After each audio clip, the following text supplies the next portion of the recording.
სასკოლო მზაობის პროგრამაზე რეგისტრაცია დღეს 13 საათიდან დაიწყება. რეგისტრაცია შესაძლებელი იქნება თბილისის საბავშვო ბაგა-ბაღების მართვის სააგენტოს ვებგვერდზე. ამასთან დაკავშირებით თბილისის მერიაში დედაქალაქის მერმა დავით ნარმანიამ და საქართველოს განათლებისა და მეცნიერების მინისტრმა თამარ სანიკიძემ პრეს-კონფერენციაზე განაცხადეს.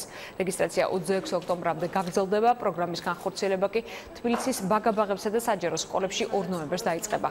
სასკოლო მზაობის პროგრამა დედაქალაქის 159-ვე საბავშვო ბაღსა და 50 სკოლაში იმუშავებს.